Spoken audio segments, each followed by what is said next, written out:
Hey everybody, this is Rob, taking over for JB tonight, probably for the next couple episodes, doing Dino with the Devil for him.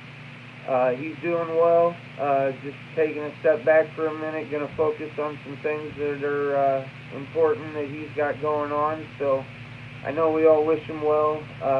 He wanted me to tell you guys he's all good and doing good, so I'm happy to hear that, and I'm happy for him. So, just want to give you a little heads up on what's going on there. We've got Trish joining us tonight from Virginia. Maybe a little bit different of a conversation. Hopefully, you guys enjoy kind of getting things from my perspective as well. So, we'll let you let Trish start off here. This is Trish from Virginia. Hi, I'm Trish. I am from a small town in the middle of Virginia. I am also a fourth generation within my precinct. Specialize in clairvoyancy, clairaudiency, and mediumship. Started out when I was a little kid. And I decided to pretty everywhere that I went. I was kind of crazy from this. Told my mom what's going on, and she kind of brought me into the loop of how she and my grandmother before her kind of talking a lot of different practices. So when you say fourth generation, is that great grandma as well? It is. Okay. Yes. Okay. We can trace our lineage all the way back to the Mayflower, actually. But we've had a couple of ancestors burned at the stake, you know? Yeah. It's some histories and so on past generations. Wasn't too long ago that was the thing. I mean, just 150 years ago, and that was the norm. You know, that's unfortunate, but. Well, to be honest, I believe I was burned at the stake in a past life. I have reoccurring nightmares about it, but, Really? you know. Yeah, the only thing that ever changes in my, it's been the same since I was a child, is the people who are in my dreams, kind of, you know, the safe spaces with, you know, whoever's around at the moment, and the area and where it takes place. Okay. Is it, so the area you said differs, or is it like a reoccurring kind of in the same area? Well, it kind of, like I said, it kind of changes up, like whatever, like when I move, like the space and where my dreams took place changed because I moved into a different place. So yeah, it's just it's the same dream all the time. I'm in a fire. I'm looking around. I'm supposed to be getting somebody out of the fire, but all I can see are faces in the crowd around me. Hold on one second here. It's looking like the sound's not coming through too well on your end. Can we try to test it out? Can you say test? I'm sorry, I thought it was coming through good. Hi, Mom. Can you hear me now? Did that help, guys?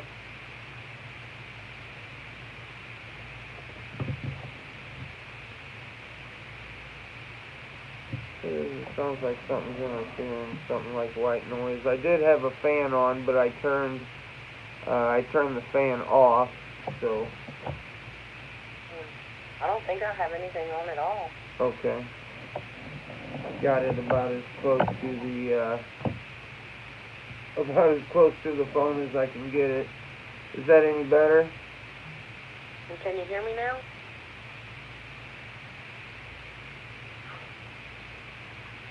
There's no fan on. So it's just me in a quiet room. Hold on one second. I'll try and figure this out.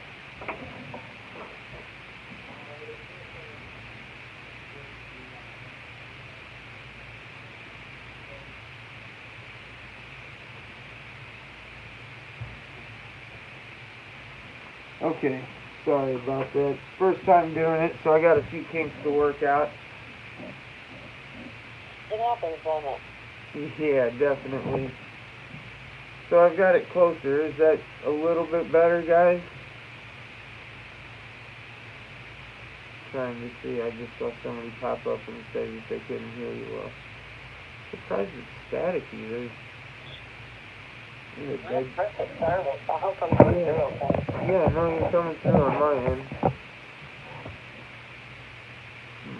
Let me figure out a way to rig something to get it closer to the phone.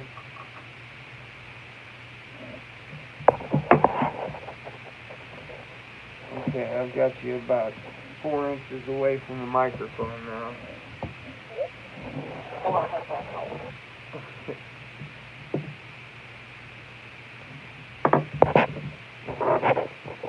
Is that any better? Go ahead and talk a little bit more, Trish. Okay, well, my journey started early, like I said, when I was a child. I knew my grandfather was going to die because he visits me in a dream before he ever passed. When it first started happening, it was very, very disconcerting. I was very scared. I didn't know what was going on. All I did was run around telling people that I heard voices all the time, and they thought I was actually like a schizophrenic or something.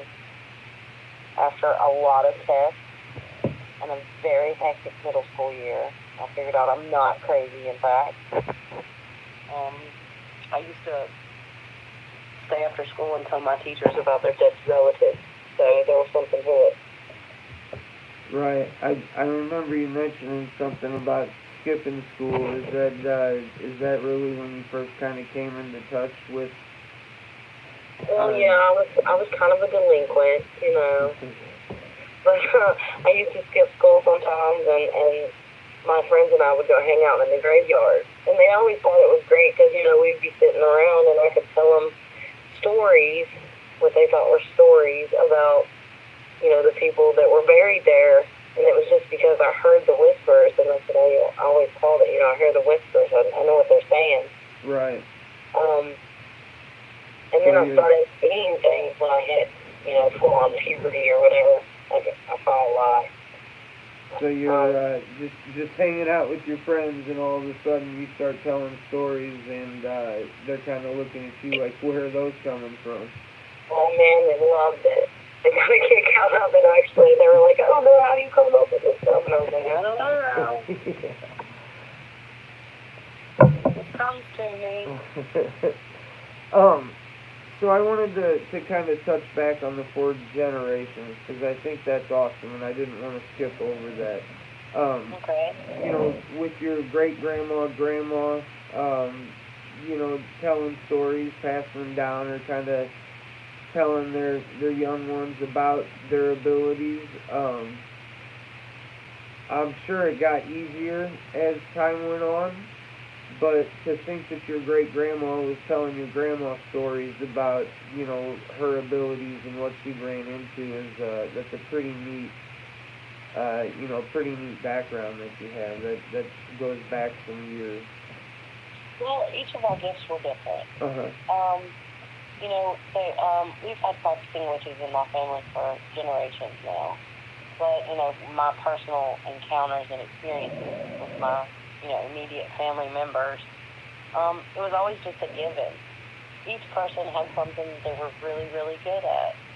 Whether it was agriculture and herbology, you know, with the kitchen witches, or the seeing and the knowing and the fortune telling, reading tarot and all that stuff. And then, you know, there's potions and magic. So it's just, it depends on what you're really good at, like what your niche is. Right. And you kind of discover that as you get older. Yeah, and as you start to practice with it, which is what I was telling you, you could so hone your skills.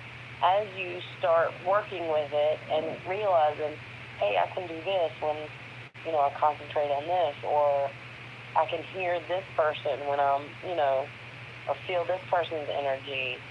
If you keep trying, the better you are at it. Right.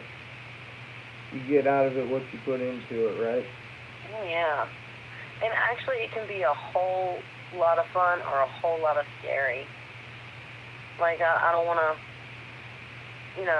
deviate anyone, but it can be pretty scary if you are a medium or a clairaudient. It's pretty scary to see dead people and even talk to them, especially when they talk to you. Yeah, especially probably the first few times that you're really coming in clear. I've always thought that's where the stories come from, children, about the monsters under their beds or in their closets. Right. Can you remember, like, when you were first kind of getting a taste of what your abilities were? I mean, do you know how old you were? Like I said, it started pretty early in middle school, elementary and middle school, and then it got really, I started hearing a lot more things in high school. But the first time I ever was visited or saw the apparition that was there, it was my son's first birthday. Uh-huh. I just had a baby. We'd been married a year. My little boy was turning 1, and we had found out that my husband's mother was murdered at the time. Now, he wasn't in touch with his mother, and they only found him because he was the last relative. Right. Okay. But I kept seeing, like, I thought I was absolutely nuts. I kept telling my husband, like, I smell burnt toast. I smell, and, we laugh about that, having a stroke and all that and everything. Yeah. But honestly, I smelled it a couple days before she got there, and, she had been killed a couple days before we even found out. But I saw her, and I kept telling my husband, like, I see her. Am I crazy? And he was like, no, talk to her. Find out what she wants. And then when I talked to her, like, she wouldn't say anything. She just kind of, I couldn't even tell if it was a male or a female at first because she just looked so burnt. Right. I don't know. I think everybody sees them differently, too. Yeah. Yeah, some, I guess, in, like, a death state, others, I guess, in just like a normal, how they were when they were alive, right? Well, yeah, and then you have many, many different types of spirits that you can see. Uh-huh. The residuals are always on a loop. So no matter what you do or say around them, they'll keep doing the same repetitive thing. And it's because they don't know that they're dead. They're living their last moments over and over again. Right. And then you have your poltergeist that can touch you and move things in your home, And then you just have your basic human spirits and then your demons. Uh-huh. Which is two very different things. Yeah. Yep. There's ghosts and spirits, but then you have poltergeists and demons that, can actually cause harm. Definitely. So you said you were, that was your husband's mother, is that correct? Yeah. And so, do you think, did she stick around for long, or was it one of those she had just passed and then was just kind of stopping in and... I feel like she was there for about a week, uh-huh. and it was during the mourning period and everything like that. And actually, she was cremated. Of course, she was burnt, and we weren't even in the same state. Right. So we had to receive her remains in an urn in the mail, which was crazy. Yeah.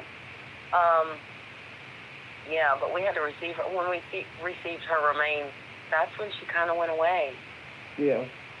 It was Which I always thought, like, I had to call my grandma and everything, because I always thought when you have the remains in your house, or the ashes, or whatever they're connected to, they would stick around, and I didn't want her to stick around. She was kind of scary, Right. Yeah, I've heard something similar, where if the ashes are there, they're kind of, they want to stick around more. It possibly could be something like, okay, I'm my body, my remains are here with my son, so maybe that was the last thing she wanted before she felt like she didn't need to stick around any longer. I honestly, that was the first time I ever saw, uh-huh. a person. Yeah. But I didn't know how to, and she wouldn't talk to me, so I don't know if she just wouldn't talk to me or, that had to be, what the reasoning was, but I never got to talk to her, so honestly I couldn't tell you what right. her purpose even was. That had to be an I just kind of guessed about it. That had to be an unnerving, first kind of, vivid, what you're seeing. Oh, it was unreal, and she would just stand in, like, the corners of the, she would follow us everywhere, but she would just stand in the corners of the room or at the end of the bed while we were sleeping, and she was always there. Yeah. It was very, very scary. Like, I didn't even know who she was at first, and we found out it was, his mother had been killed, and everything fell into place, and I kind of just told her it was going to be okay. Right. That he was a good, he was in good hands. He was going to be taken care of. Yeah, that's definitely a tough situation. I think being able to say something like that or hopefully get through to him, but having somebody that you see is there that, you can't really speak to, it's like, okay, we're going to have to figure something out. That was just the first one. Right. And after that, they flooded in on me. So that was kind of like the one that turned on the spotlight then, huh? Oh, yeah. It was like a floodgate was really open because I could walk outside and see dead people, and I was like, oh, Lord, I'm losing it. I really had to go see my mom and do a lot of spiritual meditation. Right. To come to terms with it because I've asked for it, honestly. I wanted my gifts to be as instant as possible. With the opportunity to speak and help people, I think it's worth putting that energy into it if you're comfortable with it, right? Oh, yeah. Just the fact that I could hear what they had to say and, deliver last messages was wonderful for me. Right. But to be able to see this person and know, more validation of what they were trying to tell me to tell these people was just awesome. I can't give you, there's no words to tell you how that feels. Yeah, I can imagine. So do you get, like wandering spirits, so to speak, like, just popping in with a message and that's kind of how they'll show up to you, or? I do, actually. Usually they're people from around the area that I live in. Okay. Or, maybe they're connected to a person who lives in my area or something like that. It's kind of confusing at times, but all you really have to do is talk to them. Right. I'm trying to help my daughter learn her way to be a seer as well, and I tell her you just can't be scared. It's very off-putting at times. Like, they pop up at the most inopportune times. Of course. I've kind of equated them to a 4-year-old throwing a temper tantrum that I couldn't imagine in their seat or being in their shoes and not really having anyone that can see them or talk to. So once all of a sudden there is somebody, it's like, I'm going to get your attention and you're going to listen to me kind of thing. Well, in my experience, the children, when you see the children, they're just heartbreaking. They don't know what's going on. They're very confused and scared. I know everyone wants to think that when they cross or when they pass that it's like a beautiful thing. And I don't want to dissuade anybody's feelings from that, but it's not always a beautiful thing. Right. Sometimes they need closure. Sometimes they need help to find that closure. They have to kind of go through, I guess, asking some tough questions or doing something tough to be able to get there. And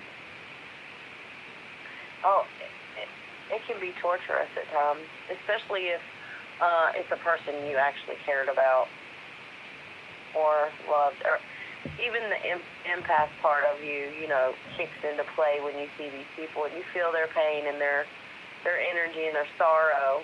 Right. And they don't always have nice things to say either. I don't know what they're talking about on these TV shows. Yeah, they're not all unicorns and rainbows, right? Oh, no, it's actually quite the opposite. Like, I would love unicorns and rainbows more often. You know, I've gotten to know quite a few, people, and everybody's got a different personality, and so I'm sure that carries over once they pass. So, you get some cranky people in life. I'm sure they're not going to change just because they've passed away. Yeah, you've heard about those unreal people? Well, they're unreal souls as well. What are they called? We call them ornery. Oh, okay, Audrey. Yeah. Yeah, they're just ornery old souls. Uh-huh. I know you told me that they basically don't have a filter, so. Oh, no. It's what comes out of their mouth comes out of their mouth. Right. And that's what we were talking about was like the Hollywood mediums and stuff on TV. Uh-huh. They deliver all these beautiful messages. If I repeated half of what the spirits say in my ear, I would be stoned or something. I'm telling you. They would stone me in the square. Yeah. Oh, a different kind of stone. Okay. Yeah. I got you. So, being in Virginia is a pretty, historical, on the East Coast, and a lot of stuff happened there, so I imagine that you can't really go too far without running into some type of historical haunting, not to mention just the regular wandering spirits that are around. Are there parts of the town or around where you're at that you're just like, I don't want to deal with driving by this street today or something like that, or? There is. Yeah. Actually, I find it really, really loud around the railroad tracks and the railroad station here. I can't seem. There's an old shut down railroad station, and when I go in there, it's almost like an immediate migraine. Uh-huh. And then because I feel the spirits and how they pass and what happened to them, it's like being beat up with different pains in different areas and different feelings. You know what I mean? Yeah. It's kind of crazy at times. Yeah, I have to tell them to slow down if I'm there. One at a the time, post office right? is right across the street, so it's kind of hard not to be there a lot sometimes. Yeah. I just like slow down because it's just going too fast. There's so many voices and they're so loud. They all want to be heard. They all want to be recognized. Right. And a lot of them, well, there's a lot of residuals there too that just don't know that you're even there. They're still pushing carts and buggies of luggage and stuff like that to get on the train. Just going through their motions. Oh yeah, and there's one spirit down there. I would love to go visit more often. I just can't because it's so loud. Mr. Welch from Welch's Grapes. He's waiting on the train to go to the jelly factory. Oh wow. Every day. Wow. He's adorable. Just not bothering anybody, not speaking, just kind of standing there waiting. Yep, he's kind of worried about his hat. He's just standing there waiting for the train. Yeah. I think it's interesting, and I think it's a good piece of information to share, because when people hear, people with abilities, and we've had a couple people on that, previously that can see spirits or will be visited, and it's important for people to know that every single person that has abilities has them in a different way, right? So, you spoke about clair audio when you first started, which would obviously be just hearing spirit voices, and when it moved into being able to see them, was that just part of the natural progression, or was that just more of you concentrating on wanting to see them? Honestly, I think it's because I was trying so hard.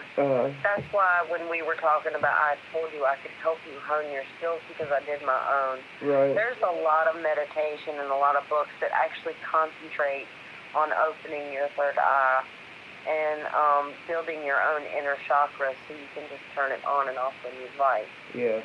I think that was one thing that I was hoping to be able to pass information on to some people that I know that have the ability but don't necessarily know how to turn off, to get that peaceful rest that they need,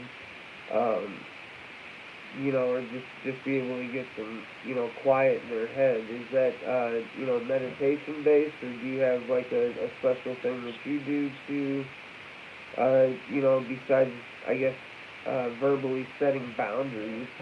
Oh, Is yes. there... Verbally setting boundaries is one of the main things you must do. Right. You must set your boundaries. But I burn sage in my house on weekly. I know a lot of people believe in the salt circles. I'm not one of those people. A lot of people will outline their whole house, and that's their safe place. Right.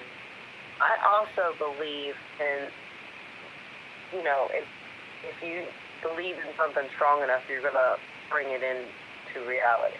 The mind's a powerful thing. You're going to talk it into existence. You know what I mean? Right. So if you believe the salt keeps you safe, because you believe that so strongly, it's going to actually work for you. Right. I am a firm believer in meditation of all sorts. I love chakra stones. Even if it's just a yoga pose or something like that where you can really clear your mind. A lot of people need loud places to actually calm themselves. My son's like that. Uh-huh. He has to be in a very loud place with very loud music to tune it out. And then once he gets it gone, then he's fine. Right. But he has to overpower it, I guess you would say. Yeah, I think every person has their own ways of how they see things, but then their own ways of how they ground themselves as well. I think I think it's interesting how, how much variety there is to that, because everybody hears like psychic medium, and then they just immediately think, oh, then they can see dead relatives standing around me, and they don't really know to what extent or anything like that. So I think that's neat information to kind of let people know about. With me personally, if they're around you all the time, then yeah, I could see them. If they follow you, in your day-to-day life, yeah, I could see them there. But if they just are the kind that pop in on occasion, I would only see them when they pop in. Uh-huh. You know what I don't know if I'm making sense right now. No, but, I understand completely. I think well, when you spoke about the salt circles and that, we've received a lot of theories helping JV behind the scenes, and I get those people that'll say just put a line of salt at the top of the basement and he'll be fine. And the first thing my mind goes to is, well, what if that salt gets disturbed?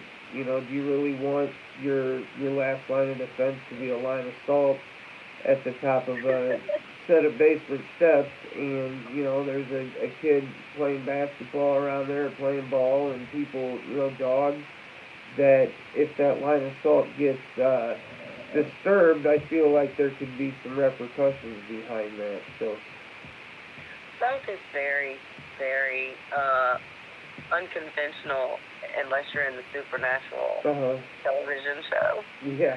They use salt for everything. But let me just tell you, salt is of the earth. It is a mineral. I don't feel like it really does that much. Right. There are crystals that are way stronger that you could put at each doorway, There are a lot. You can draw runes on your door frames to keep them out if you want that. There's protection spells and stuff you could cast on your house, and a lot of people don't even believe in that. Right. But, I actually just recently learned about or saw a show where this guy had found an old shoe in his attic, and it was the early 1800s, I think, when the house was built, and the original builder of the home put one of his old shoes into the attic as a way to, I guess, ward off bad spirits. So there's been remedies and fixes dating back, as far as what we know. A lot of people used to put baby shoes in the walls. Mm-hmm. in the 1800s, and that was to keep the spiritual energy in your house pure. Okay. Kind of keep the it's positive. like the old wives' tales, you know what I mean? Yeah. If I told you, if a black cat walks in front of your path, you better knock on wood 3 times. You know what I'm saying? Yeah. It's kind of like those type of things. I think it goes back to what you were saying, that it's, all about what you let your mind believe, and then your mind can, if you think about it strong enough, it can kind of turn it into a reality. So I can understand that. Yeah. It's like what I was talking to you about that day was like the Slenderman thing. Uh-huh.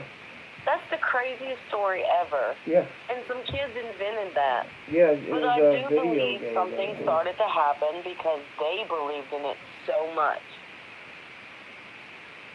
I think what was the other one? I think the Rake, wasn't that one that started out as like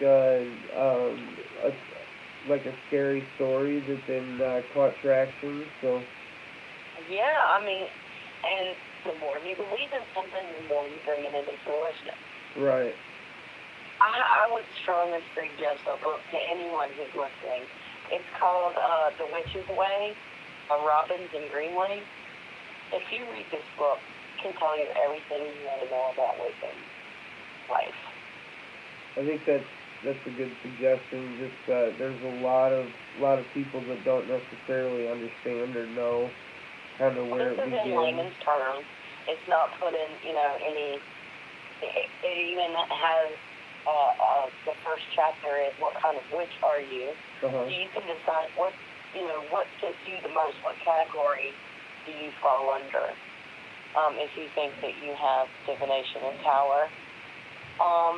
It's a guide to modern day spellcraft, witchcraft. It's called The Witch's Way, again by Sean Robbins and Leanna Greenway. And I strongly suggest it. It's very, very good. Do you know? And I guess kind of thinking back to your great grandma and grandma, did they kind of share what their kind of where they focused their abilities? Or oh yeah. Well, my family and the women in my family have always been very, very big on keeping journals. Uh-huh. And a lot of witches call it their book of shadows or whatever you want to do from TV. Yeah. But we just call them journals, and we keep journals, and anything that happens throughout the day, we write that down, and through the years, we'll pass that down to our daughters. I have about 50 books already. I'm gonna bestow upon my daughters to be so thrilled one day. Just little stuff that I see day to day. Yeah, what a neat thing to be able to pass down, though. That's got to be a pretty special thing to be able to pass down. It's basically in my family. Now, I'm not going to say it's that way in every one, but in my family, it goes from mother to daughter or from mother to son. Mm-hmm. Now, both my daughter and my son both possess gifts. So I'll probably just split up everything I have to give them both knowledge in the fields that they're progressing in. Sure. I think that's cool. So, I guess after you saw that first, the first vision with the first visit that you had, how soon after that, you said it was pretty quick that they just kind of started pouring in, or? Oh, yeah. It was like a floodgate. I went outside the next morning. And like I said, I live in the Bible Belt, so there's a lot of Native American spirits, and also, like from Civil War veterans, they're all walking around, and I don't know, it's crazy here. Yeah. There's a lot of, most of them are just common townspeople from whenever. You see all walks of life here, generations upon generations. Right. From all different walks of life, and like you said, Native Americans, and then probably into the Revolutionary War, Civil War. Oh yeah. I can imagine walking down the street, and I know you spoke a little bit about this, but you know, when you're out and about or around and there's people, how can you differentiate, you know, from one to the next? Is there something that you look for? I know you spoke to me a little bit about it. Mine's basically just a feeling. Uh-huh. Now, there are, times when I was first learning, I'd be sitting on a bench thinking I'm having a conversation with a real person that's sitting beside me, and they're not even there. Oh, boy. Yeah, it was kind of confusing. Yeah. You learn to differentiate by the way that you feel when the spirits are around. With me, I get kind of a... You ever have the nervous flutters in your stomach? Mm-hmm. I get that way when the spiritual energy is around me. Okay. Kind of like a small little anxiety. Sometimes I equate it to that when you miss a step and, you know, like you catch yourself falling, but you don't necessarily fall. It's like that, but it's over that and over feeling. and over. Yeah. Yes, that burst of energy, that little bit of, rush that you get, but you're scared at the same time. Yeah. But then it's okay, so you kind of feel better. I don't know. That's pretty interesting. I think when we talked, you mentioned going to, was it an abandoned nursing home? Yeah. Those are the worst places ever. I'm just going to tell you, especially if you're just learning, you must be experienced to go into these places, because these places hold more souls than you could ever imagine. Right. Now, I came upon these places purely by accident. My children like to do the urban exploring. So, being the cool mom that I am, I was going to go. Yeah, tag along. Yeah, it was going to be great, We go into the nursing homes, and I'm just like, uh-oh. Yeah, this isn't somewhere we should have been. Right. There's a lot of confusion, and most of the patients in those facilities usually had, dementia or some sort of traumatic brain injuries or something like that. So there was a lot of confusion in the one that we went into. Sure. But my son ended up having a conversation or two with some gentlemen. Have you found in your experience that that some spirits that did have that dementia that carries over? And maybe just for some, but not all. I guess it all kind of just varies on the situation, right? It really does. It varies with each individual, actually. Mm-hmm. Now there are it's kind of sad too when they're really confused, because they confuse you, and then there's a lot of frustration. You can feel it from both sides. Right. It's a very, very hard thing to maneuver through. Right. Tough to help when there's, just all confusion. You can't really help come to a conclusion or figure out what's needed, that kind of thing. Yeah, it's very hard to maneuver all the time. You have to really be able to navigate your own mind before you can actually begin to experience these things. Yeah. You have to be willing to accept the fact that people are going to call you crazy. People are going to make fun of you, and they're going to put you down, and they're going to say all this stuff about you. And for teenagers, it's a lot worse, because kids are cruel. Right. Yeah. Adults will just call you crazy and walk away. Yeah. Kids are brutally honest, and then they're also very cruel at the same time, especially when dealing with other kids. Yeah. It's a scary thing to navigate through, and that's what I was telling you, too. Like, if you really want to open your third eye, if you really want to get into your gifts and experience things, meditation is the way, and you have to be comfortable with everyone not believing you. Right. You have to have a true sense of self for this. That was one of our biggest intentions for opening up these lives here on Thursday nights is, we understand that people that are going through situations, or people that may have abilities and don't know about it, just anything that if they don't have anyone around that they can talk to or they're comfortable talking to, it can play some pretty hefty mind games with them, you know. Definitely. It can actually, it's very maddening when you hear voices in your head to begin with. Right.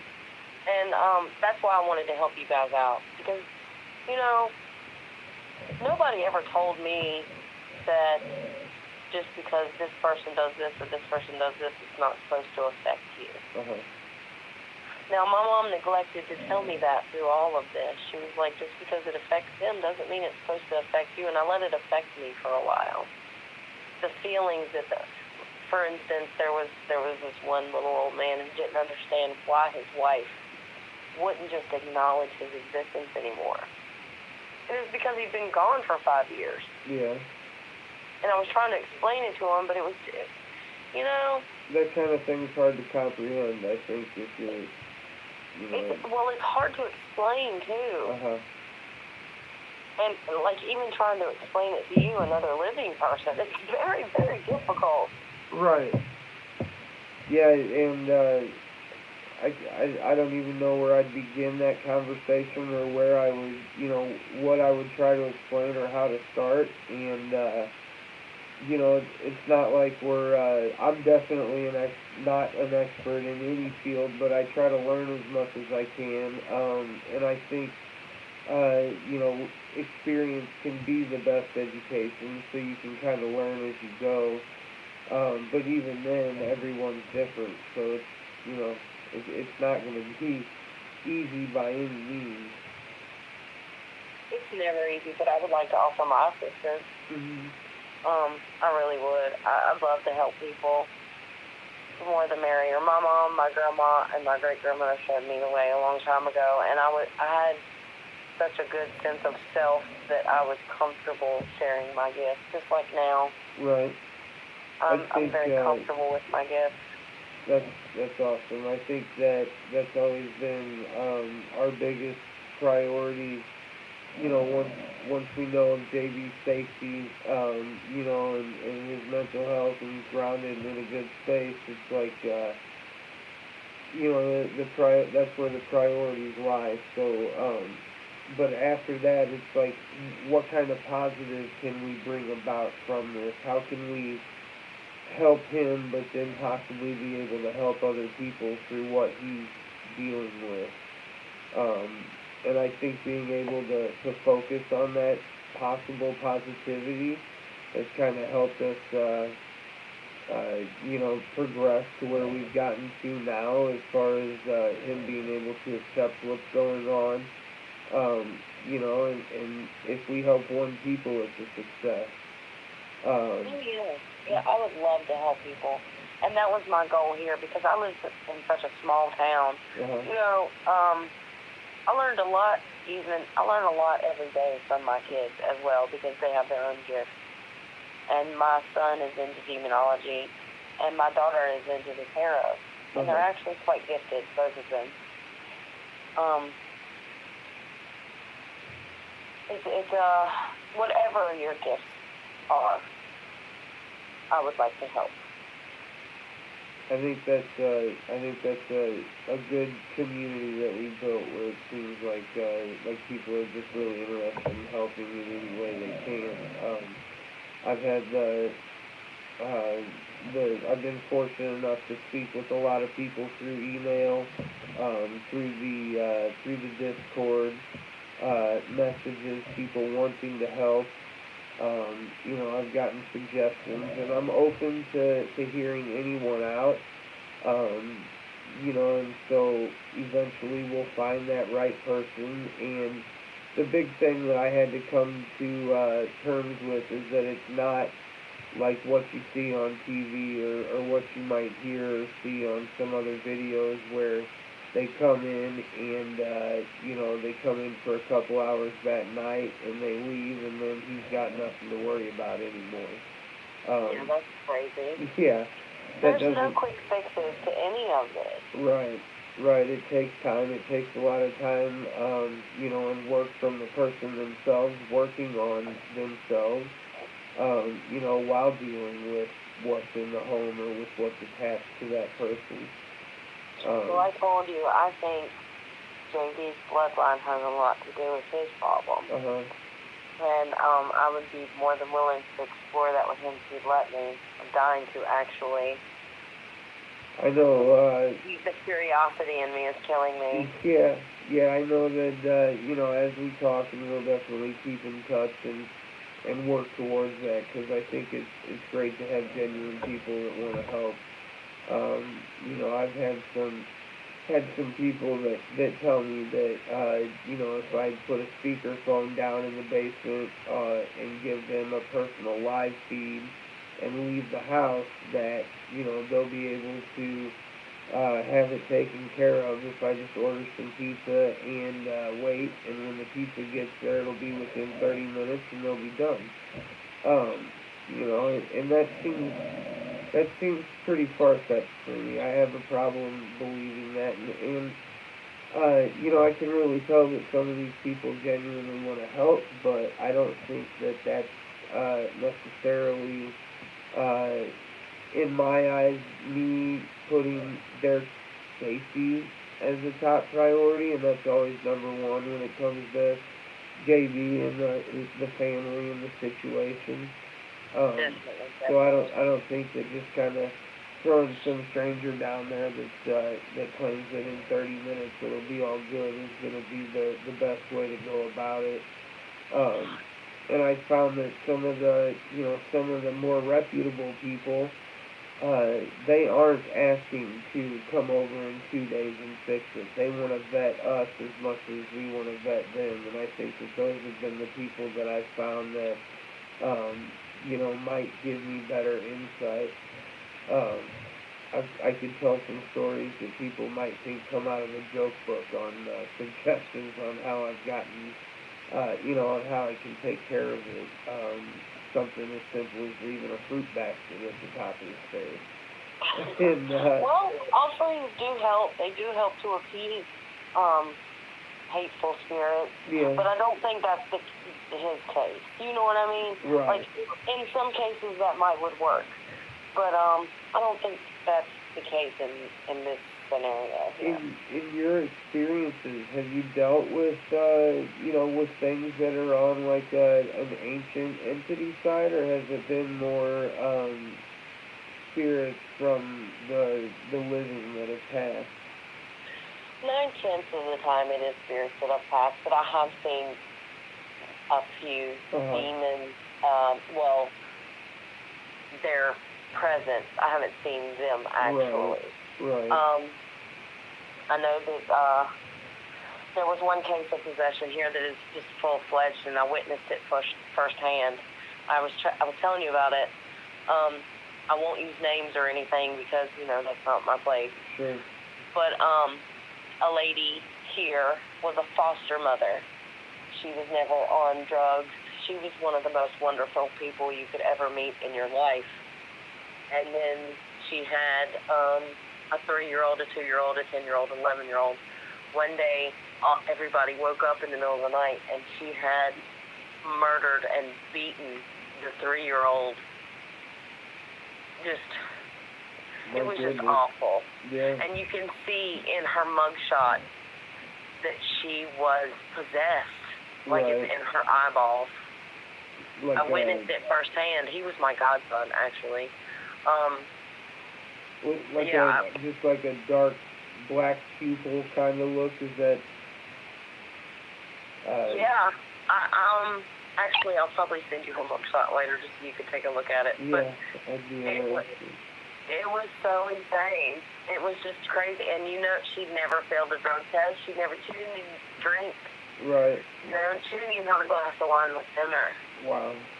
And that was she was just a lovely person inside and out. And then one day, something really got into her, literally. And she killed that child, and she was using his body to beat her house like a rug. By the time everybody, and she was off running, and she made it, I think, 2 miles up the road before the police even caught her, and she was going fast. Wow. So sorry to hear, you know, that your godson had to pass like that. Yeah, it was horrible, but, you know, I helped him. And that was my goal. That's why I showed my face around there. I wanted to help him. He's at peace, and I'm happy about that. Right. Right, yeah, that's definitely a good thing. Did you have any contact with her after? I did. Did you? All throughout the trial, I watched her face. She did not know what happened. She could not explain what her motives were or why anything happened. She didn't even remember the acts themselves. And it took her, I know, at least 3 hours to do what she did. Yeah. So. I mean, wow. I'm a pretty strong woman, but the way she just, it was awful. I'm just going to send you the details of the case. Yeah, I'd like to look that up. Just to get the information from it would be interesting, because I know they just recently had that movie, right, that came out. I guess it was part of the Conjuring series, but it was like a first time that a case went to trial. Yes. Yeah, that actually it was the Warrens that went and worked with him that actually stood up on stand and claimed possession as the reason for the crime. Yes, Lorraine Warren she was a wonderful person. Mm-hmm. I agree. I wish they were still around. They were pioneers of the field and just really, really good people. It seemed like they were out to help for sure. 100% agreed. So I imagine that she did get prison time from that, or do you think that there's any kind of like relieving her of that, or is it just? To be honest, I mean, I know that she was possessed. I know you can see it on her face, like a layman could see it on her face. Yeah. And you'll be able to just, I mean, it's blatant, but I'm not sure how I feel because she did actually do that. I don't know how I feel about it. Right. I think I'm too involved because I love that kid. Yeah, it's tough. It's tough to look at things objectively. The person moral code and the spiritual moral code, and I just don't. I'm so torn. Yeah, I mean, if you're and you have every right to be biased because you love that little boy so much, so I don't blame you. And that's probably the first the first step when going into those things is that you're looking at it objectively and you're not going to be biased to one side or the other. So I can see where it's better off being hands off in that situation for sure. Oh yeah. But like I said, I've seen demonic possession. I've seen it firsthand, and I know for a fact it does exist. I think on I've heard of situations where an entity and I've said for the longest time, this is kind of just what I've used, but when I say like a spirit, obviously someone has passed, that's now in the spirit world in whatever form, and an entity, I think in my mind is something that's an ancient kind of energy. And I don't even know if that's correct to use that terminology that way, but it helps me differentiate between the two. I wouldn't know what else to call it. I think you're absolutely right. It is.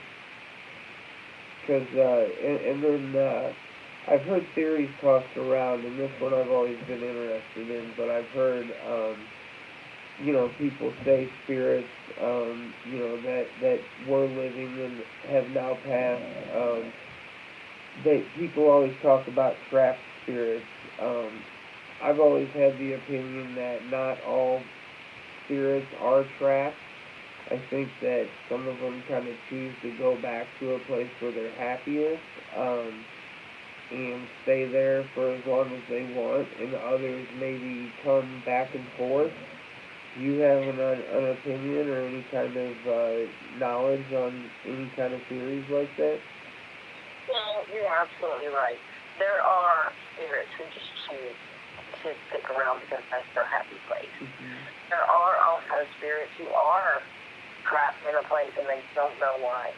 And most of the time it turns out that there's something that they are connected to there needs to be, buried with them.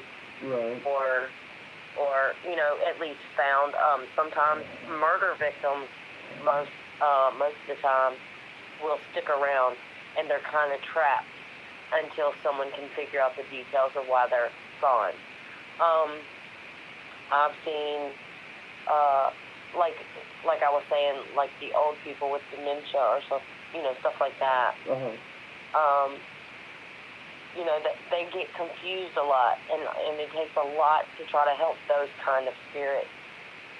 But, a lot of them, some of them don't know, like the confused ones. Some of them choose to be there, and some of them have no choice. Right. I just, a couple weeks ago, had the opportunity to go to a haunted hotel, and, we ran into a spirit that was known as Abigail. We didn't get any names, but,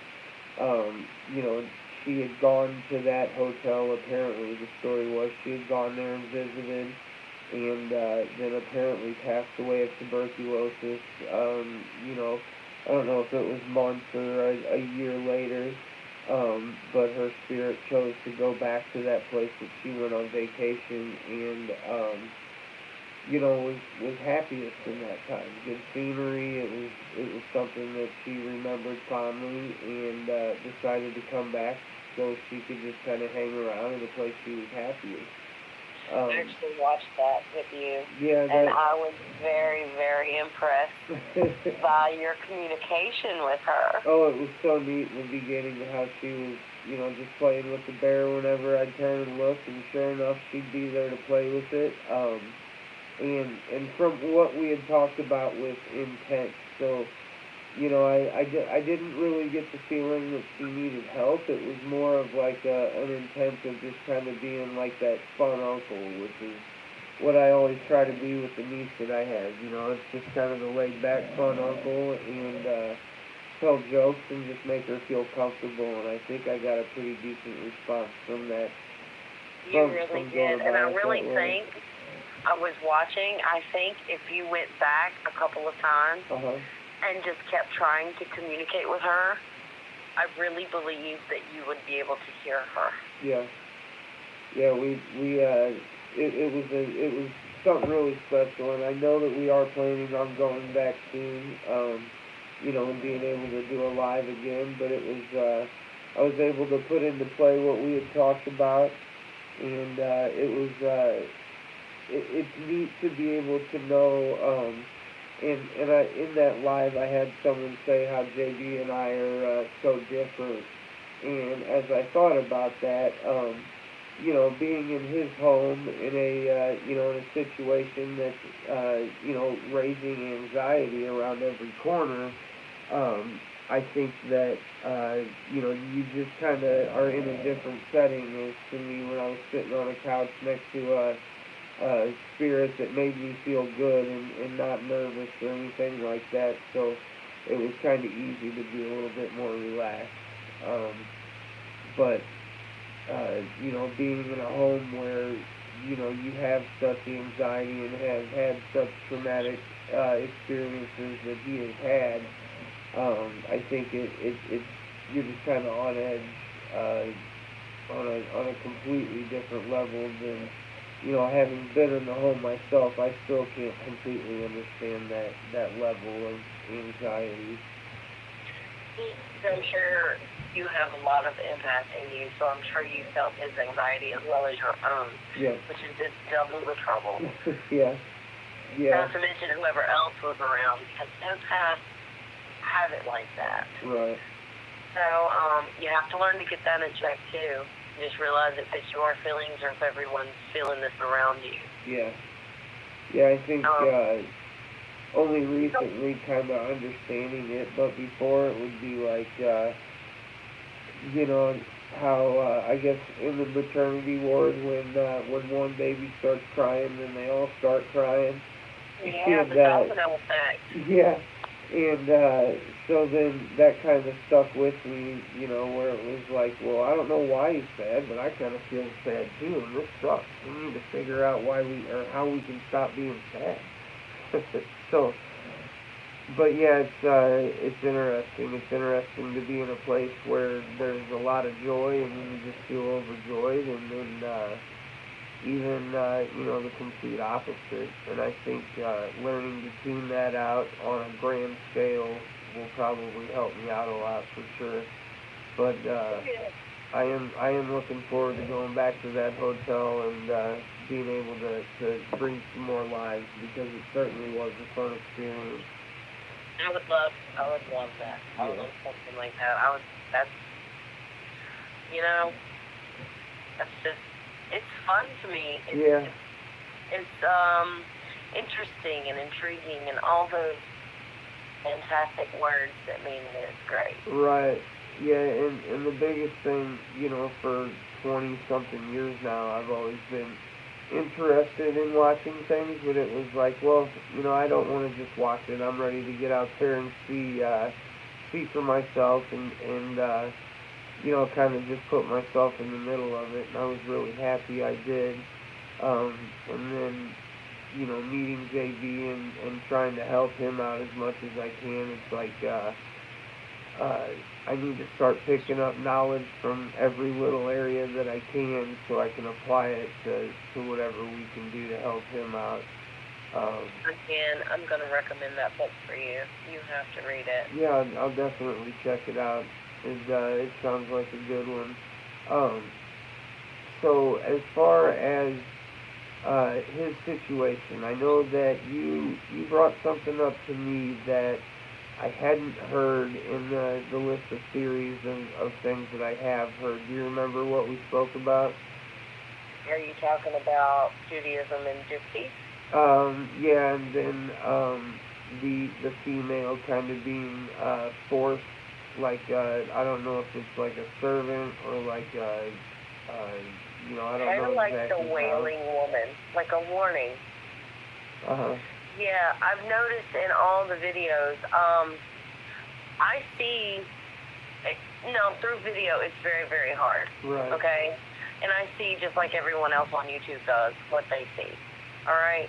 I'm not gonna claim that I see more through the videos than I do. Right. I have seen a few things that you guys haven't, and also I hear more than most.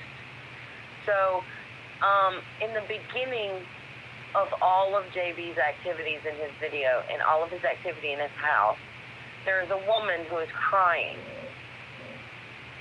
Right. And she cries before the shadow man, is what I'm going to call him, okay? Before the shadow man comes and, you know, starts wreaking havoc. I think she's a warning. I think she's telling him to get ready. And I don't know why I feel that way. I just feel like it's a severe warning. Now, he's Jewish, and I know that gypsies are, they kind of branched off from Judaism. They were the outcasts and the witches of the Jewish religion, okay? Mm-hmm. So they kind of went on their own way and did their own thing with Jewish beliefs still in mind, which makes them a little different than Wiccans. Right. Are. But yeah, that's where it all stems from, and it comes from the bloodline, I believe, because him being Jewish, he would have a siren or a warning or a wailing woman. Okay. Like, it's very common in that faith. Right. Right. And I know that when we spoke about that, you said that woman's almost attached to the other form in a way, but can kind of like be there as a warning. And that's what I wasn't sure about. I wasn't sure if she was like, if she follows him, or if she is like a slave or a servant or a soul that he is, you know, possessed as his own. More stuff, I guess, that we have to learn about as time goes on, and we're able to figure out more information in that. But I thought it was an interesting theory, so I wanted to give you a chance. I was trying to think you know, where haven't you thought? You guys have covered just about all the bases, just honestly. Mm-hmm. I was just trying to think, what haven't you thought of? And it was, like, JB and I talked, like, for 4 hours one night. Right. It's not the house. The house is practically new. Right. It's not the land. The land has been, you know, it's not the land, basically. Yeah. Because it's followed him from house to house to house. Now, the only thing I could think of is him being Jewish, a wailing woman, or, you know, demonic servant would warn him because of his bloodline. Uh-huh. And throughout the years in Jewish, the bloodline and the curse and all those things were taken very, very seriously in the Jewish religion. Right. So I'm just thinking, I was just trying to think, you know, how would it all be connected? And I think it comes from him, honestly. Yeah. I just I like the idea of being able to take theories and, you know, if there's some we haven't thought of, and figure out, you know, what we haven't thought of, because you know, all that can do is give us more knowledge to apply to what we figure out. Do you see why, or not see, but do you have an opinion as to why it only started, you know, recently, and it wasn't something that had been around his entire life? Would it be, you know, something that would have triggered it, you know, the 7 or 8 years ago? Yeah, that could come from many different things, okay? Maybe it did start 7 or 8 years ago, but it was such a minute thing, you know, such little things happening that he didn't even notice. Right. Okay? Well, these things have to build power. And it could take days if you're really, really afraid, or it can take years if you don't really notice. Right. I know they can lay dormant for a long time, correct? Yeah, they pick when they want to come. And it could have been fights in the home. Now, I'm not saying that they actually do. I don't know them that way. But he and his wife could have had a fight, or negative energies and family drama. I mean, life chances everything. It can prey on a time where someone's more vulnerable, right? Right. And it could have just been something that actually triggered it, or it was big enough for it to have just enough energy to finally be seen. Yep. Or, and I know he has shared, you know, publicly on a few different stories how, you know, right around that time that he was having, you know, employment problems, relationship problems. It seemed like, you know, all of that kind of started right around then, and then after that is when everything kind of picked up. And so that could have been... negativity will feed the fire. Yep. Yes, and that could have been just enough to kind of flip the switch to say, okay, well, you're in a vulnerable state now, so I'm going to make my appearance. Absolutely, because that's what you need right now. Make the appearance on Broadway. Yeah. Come out in a top hat, but yeah, you know, it started out, you know, seeming kind of soft, and then got stronger, bigger, more bold. And, well, the more his fear grew, too. The more his anxiety grew, the more he started noticing things. And you can hear it in his voice. On his very first video ever, he's kind of excited when it starts happening. Yeah. You know? And then all of a sudden, his excitement is not so much excitement anymore. It's like, whoa, wait a minute. Right. And that's when it starts getting more and more. It's when he starts getting scared. I mean, really legit scared, that it starts becoming so forceful.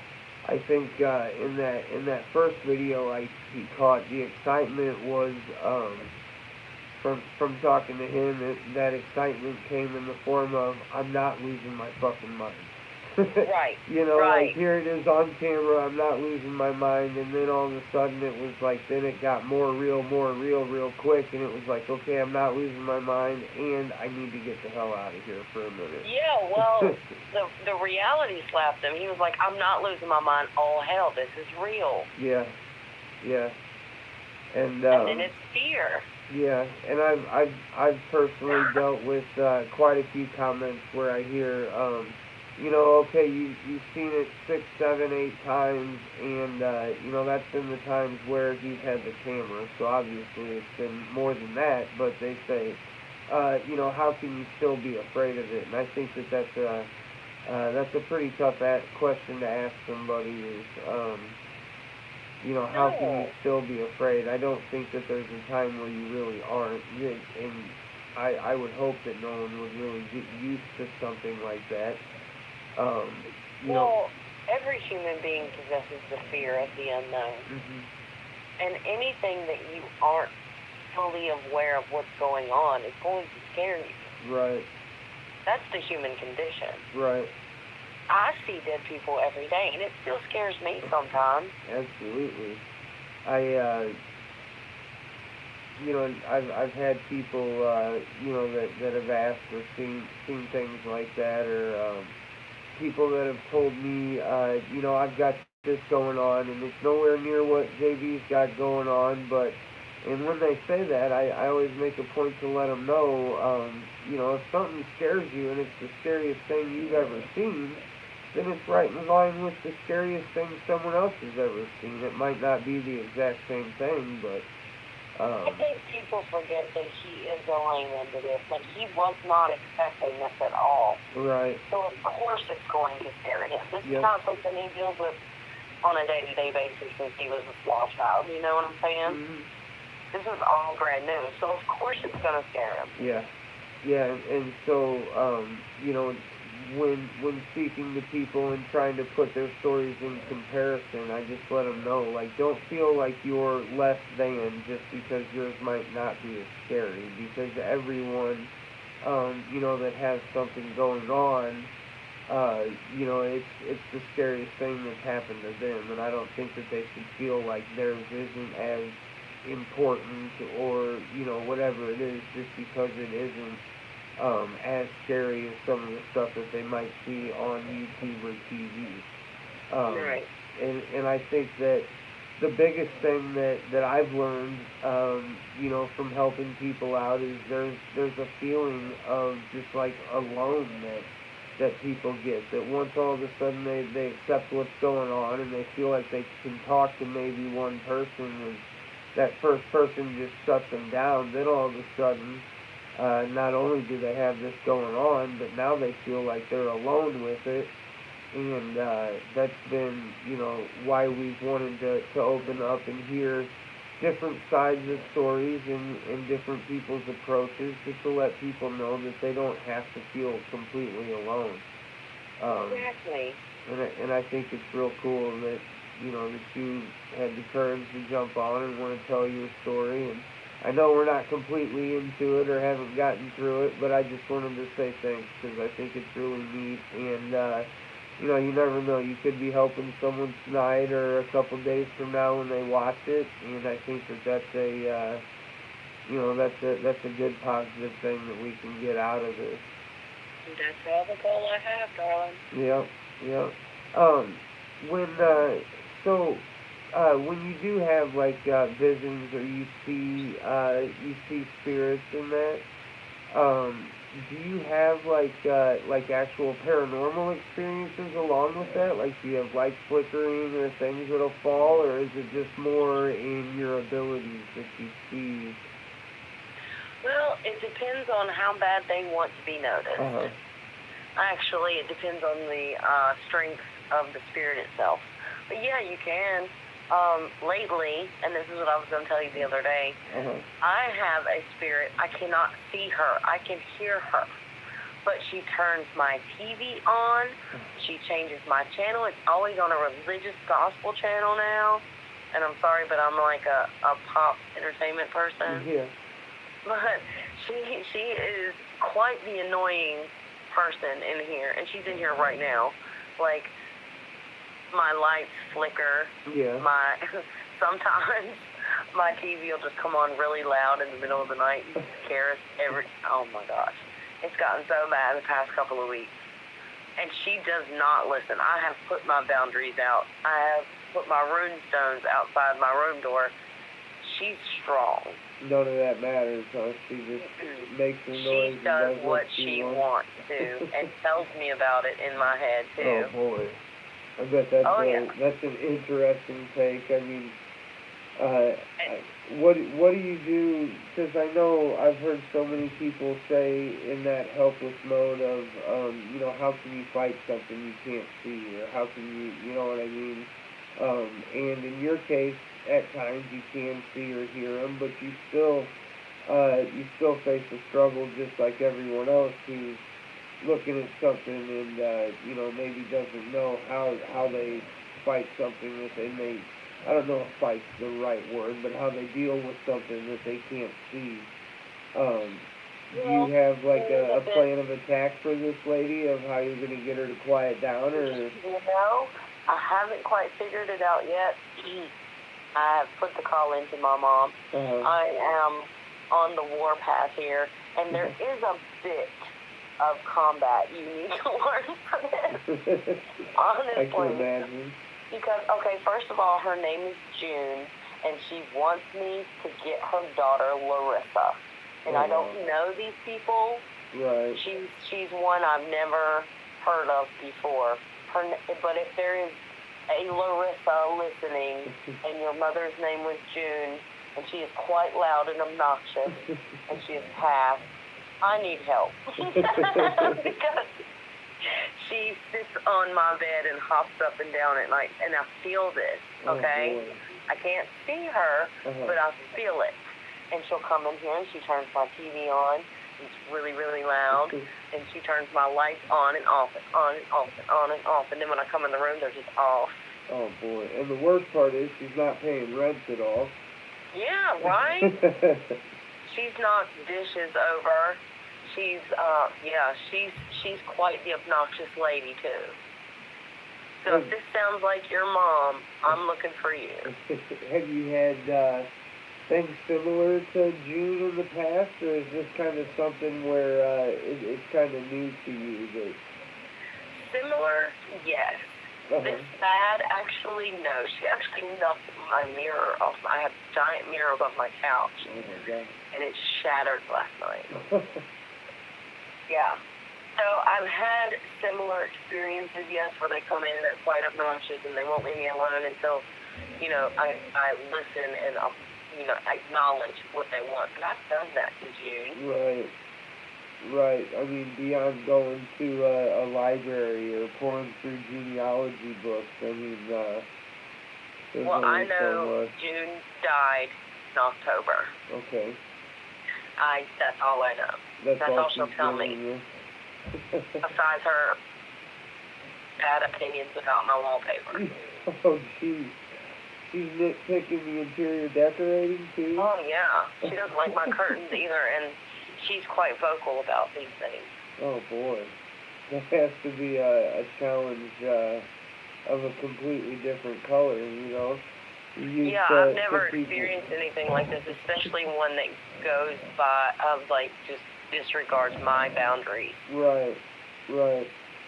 That's one thing I've always been curious about with, and I know of people that have abilities or can see or feel spirits around them, but I was curious how often that would actually cross over into, like a paranormal activity side of the field.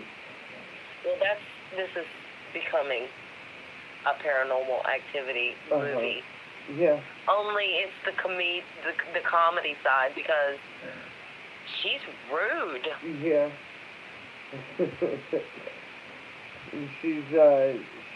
She probably feels like she's your elder, so you can't tell her nothing, right? Right. She was in her 70s. I can tell that by the way that she speaks. Early to mid 70s, I would say. I can just picture her, picture that attitude or complaining about curtains and wallpaper, and you're like, I'm just trying to cook dinner and get some sleep, and you are. And I'm in Virginia, honey. She's a sassy little thing. Them Southern Belles, they get to going and they don't stop. She is a true Southern Belle. I thought the Southern Belles were supposed to be sweet. Don't let it fool you. No, we are quite the sassy bunch down here. Well, that's a good thing. So, so we covered her. Is there, do you have anything else? I know that we talked about a few things. Are you kind of having some things that you were wanting to talk about beyond what we had the other night?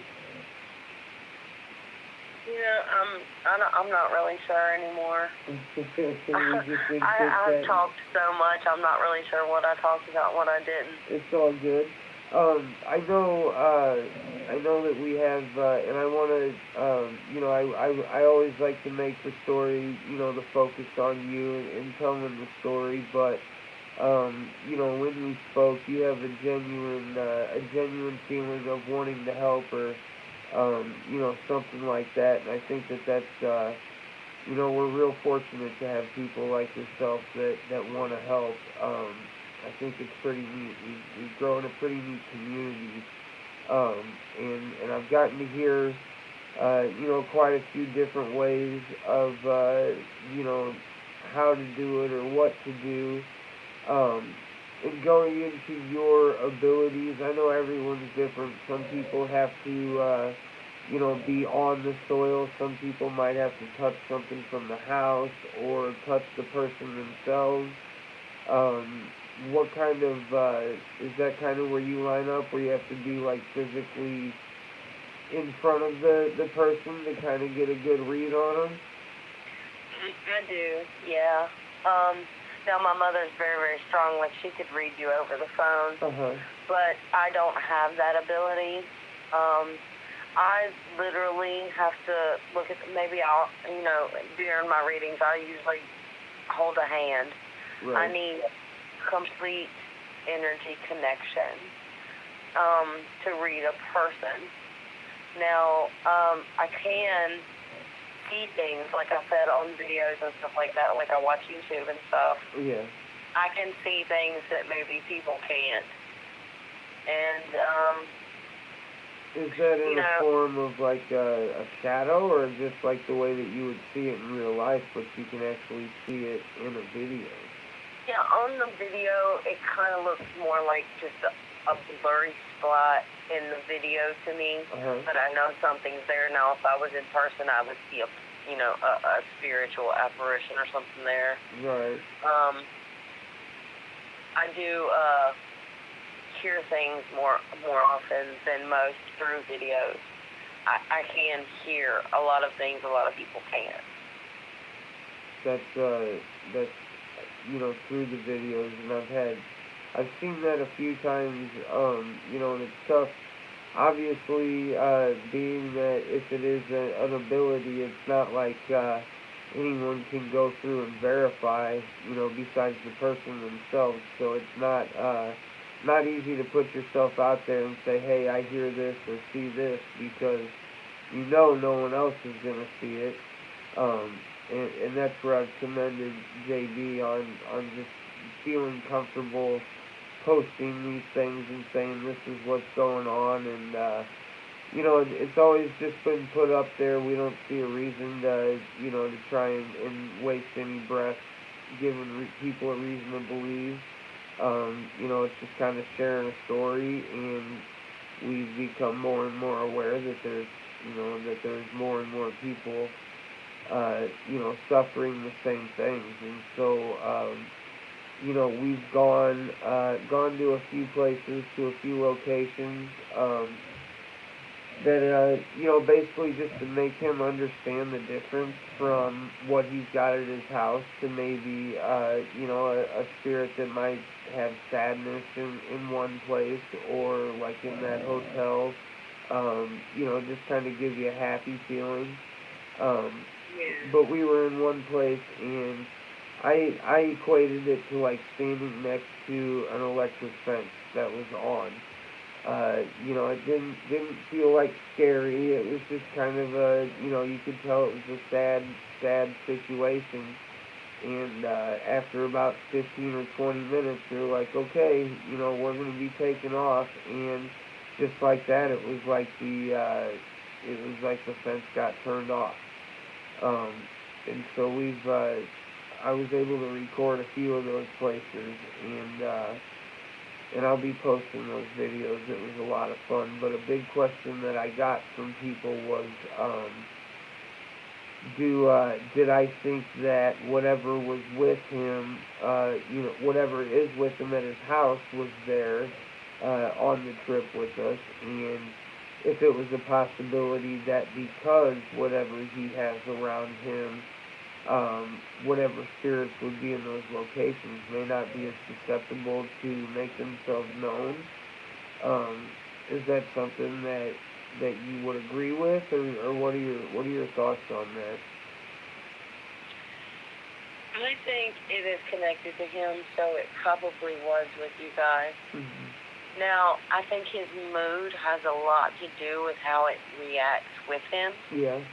So if he was in a pretty good mood and just living fancy-free, I don't see why it would cause a problem. Right. But if he was to get anxious or upset, then maybe yes. Because it is so connected with him. You see what I'm trying to say? Yeah. Yeah, I mean, I know that he did have activity at the home while we were gone, but him and I talking for hours on the phone before I ever met him in person. I mean, my cheeks and stomach would hurt from laughing just from talking on the phone with him. So once we were in a car for so once we were in a car for hours and hours, we definitely were in a good mood, and he didn't have anything weighing heavy on him. But then to find out about the activity that was going on in his house, I kind of got the feeling that it was like, all right, you've been gone, time to come back. This is come back here where I can get you away from your happy-go-lucky, having a good time on the road trip feeling. And I kind of thought that might have been why there was more activity still at the house than what there is, on him. Do you think that could lead to a possibility of, not always connected to him, but possibly to, some type of item that he brings with him to the different houses, or? It very well could be. It could be as simple as a ring that's been in his family for years. Right. If that's the case. Right. Just a ring he, wears when, for dress-up occasions or something. I don't know how guys do it. Women do it like that. Yeah. But, it could just be as simple as an item of clothing that has some kind of, I don't know, some kind of tie to it. Yeah. I'm not really sure. I would love to be there to see what I see and feel what I feel and tell you these things. Yeah. Like, it would be a wonderful experiment for me to go in there and just see what it is for me. Sure. I'm sure it would it'd help you grow and learn a lot about yourself at the same time being able to help him out. So hopefully as our friendships, progress, that's something that we could do, because I know that, I'm really wanting to get him in a situation where we don't have to focus on what's between his walls. And, that way it turns what we're doing, obviously into a positive, but something that he can enjoy, and then maybe we can get out and help people, similar.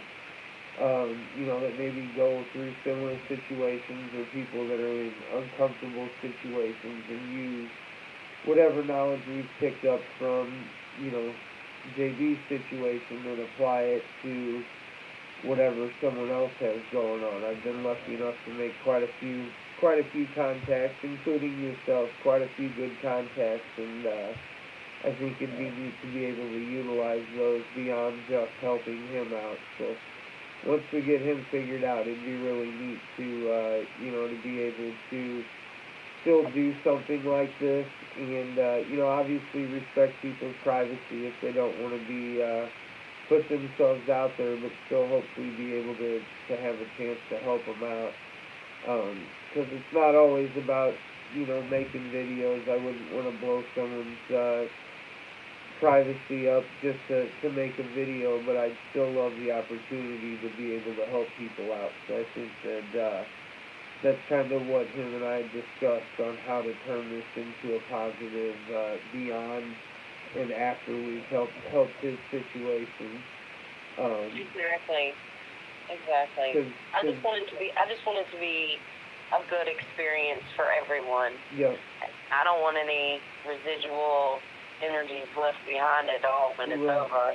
Right. Yeah, I agree. And I've had so many people that say, "Oh, well, just put me down there and do this," and I wouldn't feel comfortable doing that to someone that I've just spoken to once or twice, because I don't know to what extent of danger I'd be putting them into, and I would feel responsible for something if I said, "Okay, go on down there," and just turn my back and let them free. It doesn't seem like the right thing to do. It's tough to explain that to people. I feel like this would take a whole lot of preparation. Yep, I agree. It's like before an Olympian can join the marathon or whatever, he's got to do all that stretching and working out and preparing his body. Yep. I feel like this is something we'd have to prepare for, because what he has going on in there is so strong. Like, just being a person who lives this on a day-to-day basis, I see spiritual energies. I deal with this stuff. Whatever he's got going on is super strong. Right.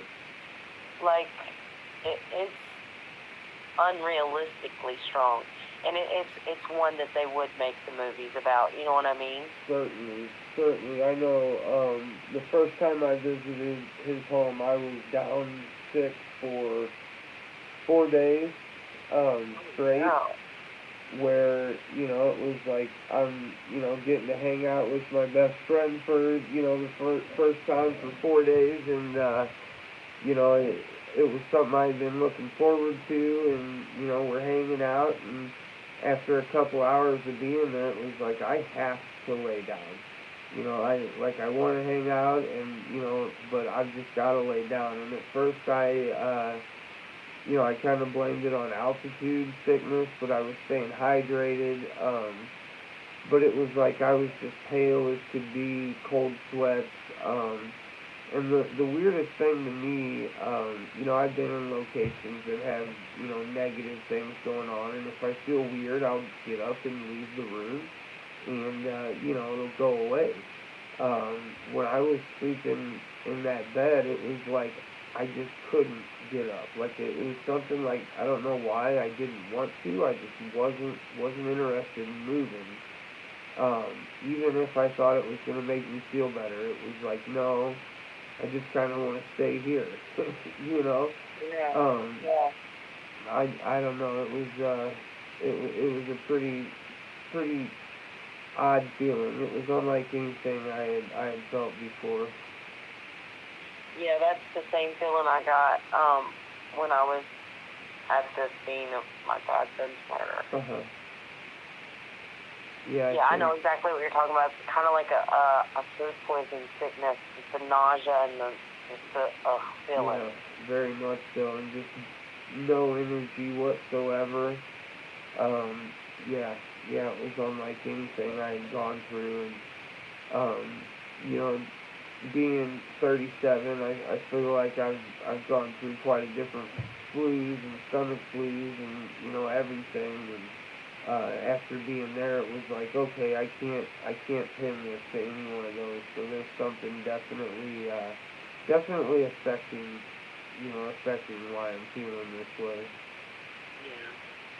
It was, and I did my best to be prepared mentally. I was like, I'm not going to go in there and allow, my mind to be blocked by a certain door, or to be like, I have to sidestep this area or that area. It was like mentally, I was like, okay, I'm just gonna, be myself and get in there and knock it out. And, that worked for a couple hours, and then all of a sudden it was just like everything changed. It was interesting. I'd almost equate it to like like the heavy blankets, like the thunder blankets. It was yeah, like, the weighted one. yeah, like one of those, just of negativity just draped over my shoulders. It was like, oh no, you don't walk through this front door, you know, and just Well, I that wanted to heaviness. ask, when you in all the videos you guys say that you smell bad things, like a sulfur smell? Is that what you're smelling? Personally, I have not smelt that. When I was there, and every time I've been there, and I've said this before in like a live stream, and it made it sound like I say that I stink, but my nose doesn't work very well, so I can't. I said I don't smell good last time, but my nose doesn't work well, so I personally can't smell odors. But the times where I have smelt that kind of stench, it's almost been like a cerebral, like it's a stench that sticks in your head. From what he's told me, it's been like a sulfur, rotten egg kind of, you know, just unmatched sulfuric, rotting skin kind of smell. Exactly what it is, okay. And it comes and goes. When I first met with him and started talking to him, I just had him get some gas people out, just so you can cross those off the list. Because, the more things that it's like, okay, I can debunk it easily if it was this. Well, if that's crossed off the list, then we can move on, move on to a different idea of, okay, why does it smell like that? Are there dirty shoes down here? Nope. Do we have rotten food? No. The basement, the house is very new, so there's no sewage problems, so we ruled that out. But even all of those kind of things it wouldn't be a smell that would just pop up for a little bit and go away. I think it would be pretty continuous. So, I know. I was just wondering if it was only there, like, when the entity is there, or is it there, like, all the time? No, like, is it's present all the time? No, not all the time. It's there. It's there when activity is spiking. If they are hearing something in a room and go and inspect it, they'll get that smell. Or if he's sitting on the couch and hears some banging, or it gets kind of cold and he'll get that smell. It'll be light at first. That means it leaves sometimes. Yeah. Is that the smell you're saying, is it leaving, or it actually? No, that's when it's there. Yeah. When it's there, you smell it. When it's gone, it's gone. Right. Or move to a different area? Well, I have to say, if it's that odorous and that strong, that if it was there all the time, then the smell would be there constant. It would be a constant. Yeah, that was my feelings as well, and I think the biggest thing that anyone that's going through something like that has to come to terms with is, yes, you have something tormenting you, yes, you've gone through some traumatic experiences, but the anxiety that you have from turning the corner and not knowing if you're going to turn the corner and run into it or not, can be just as bothersome as actually witnessing it. It's like you're walking around in tiptoes in your own home, and even if you don't see it for 3 or 4 days, that doesn't mean that it hasn't bothered you for those 3 or 4 days. And I think that that's something that a lot of people maybe don't understand when they see something like that. It's like, oh, it popped out at them. That sucked for those 30 seconds, and now it's back to normal. But it's like, no, it's not necessarily back to normal. I can attest for the fact that, when I stayed there, that was probably the noisiest house, just because every fan was on. A YouTube video of the box fan was going, there was music always going, and I don't blame him one bit for that. I completely understand. But it wasn't until that I actually was there that I understood how necessary it was. I would always give him trouble when he'd go on live because he'd have music on, and I was like, no, it's YouTube and they're copyright, and he's like, well, man, I gotta have something on because, I don't want to just sit here in the quiet. It didn't take long. I was going to tell him also that he smokes weed. Of course, he lives in Colorado, totally legal, don't have a problem with it, do you, whatever. But it does make you more open to activity.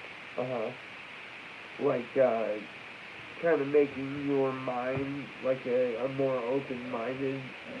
Yeah, that's why it's exactly. more open, or does it make you more vulnerable to the activity? Exactly. It does. It opens your third eye. It just brings down the walls so you don't have those barriers anymore, and you can actually, your inhibition is gone. You know what I mean? Sure. It lowers the inhibitions, and you see, and you're open to more. Right. So I'm not so sure that's like a good thing. Yeah. But, I'm nobody to tell anybody, I know, like that.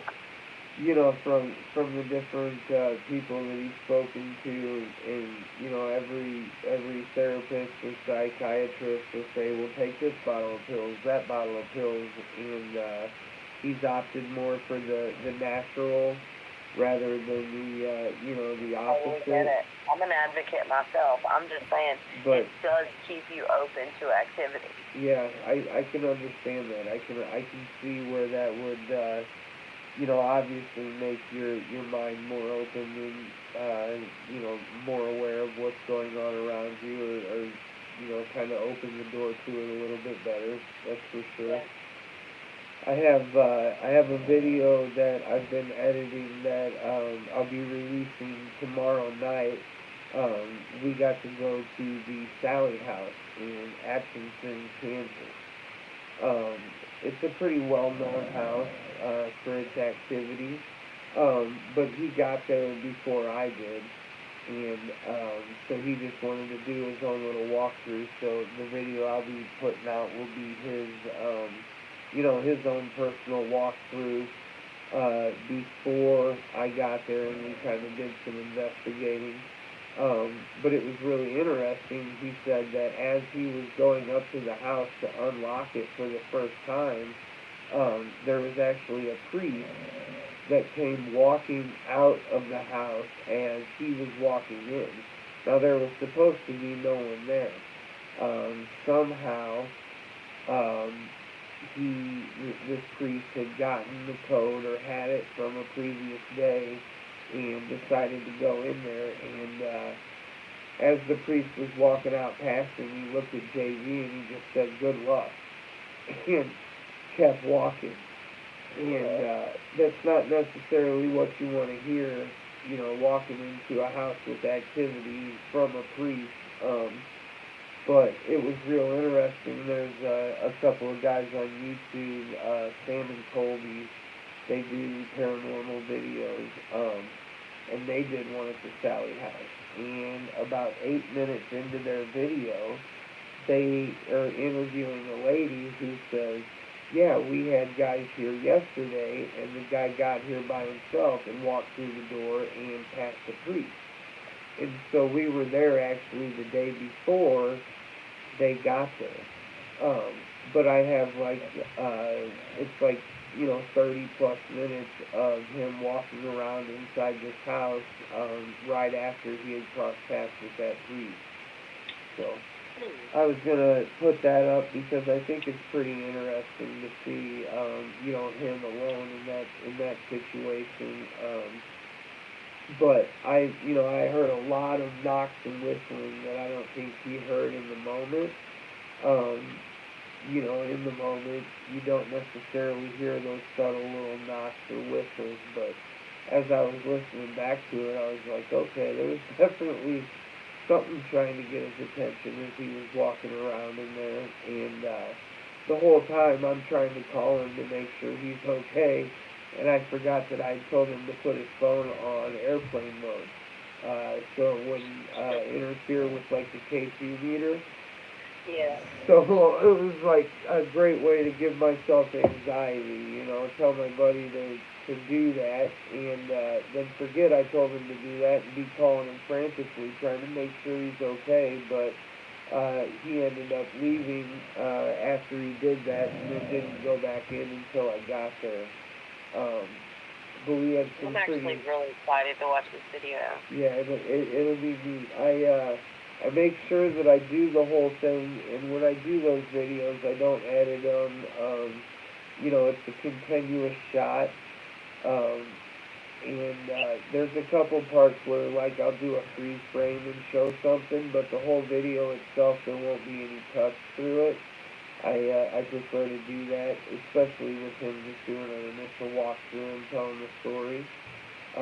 But I'll be putting that up tomorrow night. It should be fun. A nice little prelude into us doing the actual investigation, too, while we were there. I'm excited to see what I hear that you guys don't. Yeah, that's what I was looking forward to hearing you say was, if you heard anything. And then during the actual investigation part, we did what is known as the Estes method. So had a spirit box and put headphones on, and then had him asking questions while I had the noise canceling headphones on. Kind of reacting back and forth, and there was some times where what I was saying was lining up to what he was asking. I love it when that happens. Yeah, it's neat. There's some validity there, because there's no way I can hear him, and we had a bunch of motion lights that were going off during the investigation and stuff, so there was definitely something there. So that'll be fun to be able to put out. But yeah, just the solo walkthrough with him, I'll be throwing up there tomorrow for everybody to check out. It was fun to be able to review the footage, and I was gonna post it the other day, and I caught something when I was doing the final review, and I had to postpone posting it because I wanted to share the little part that I caught, so I had to throw something else in there, but I think it made it a little bit better being able to point that out. But it was neat being able to get out with him and actually explain, different types of hauntings. The fact that not everything is what he's dealing with. And I think it taught him quite a bit. I was quite proud of him. He learned quite a bit while I was rambling and trying to tell him stuff. He learned quite a bit, and I think it helped. It really helped with his just comfort of being around maybe an uncomfortable situation. And I think all of that's just a part of growing. So It's knowledge is always power. Yeah, I agree. So have you done, I know, with a lot of people in your family having abilities, what's like a family get-together like? Does it get pretty interesting with you and the family? Well, we kind of shy away from a lot of family get-togethers because everybody knows what everybody else is thinking. It could be a fight. Right. Yeah. But we're a very opinionated group, and we tell it like it is, and usually we already know. Right.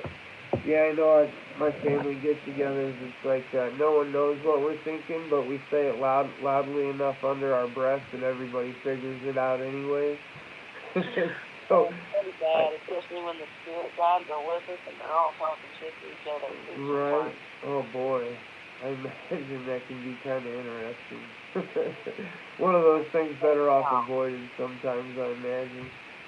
Have you done much actual like investigations of locations, or has it just been you kind of going into the abandoned locations on the urban exploration?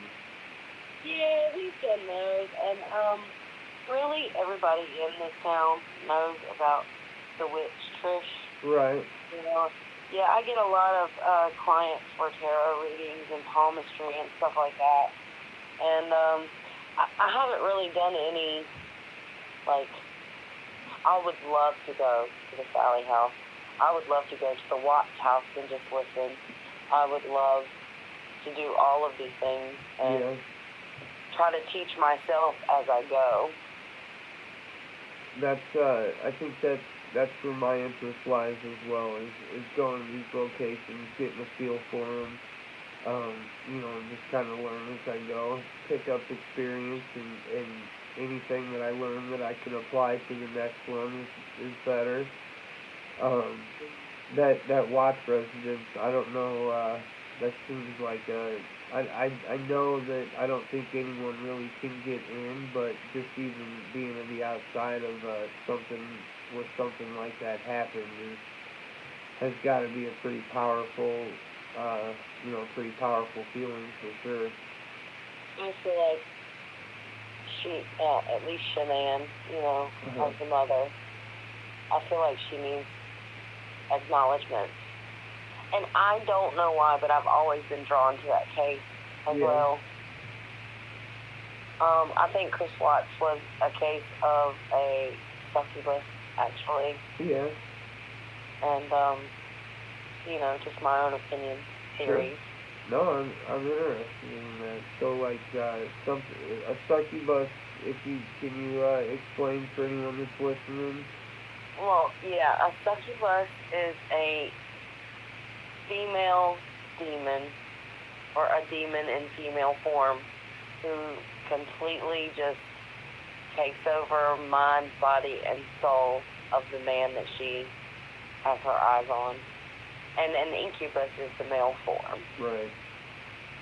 And so the succubus would basically do whatever it can to keep anyone from getting between her and the target that she picked out, right?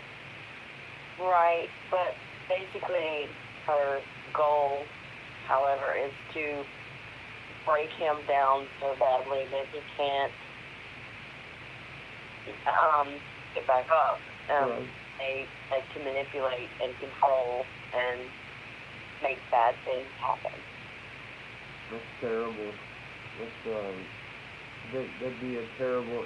To think that someone would be acting, you know, in a certain way or theoretically outside of their own control.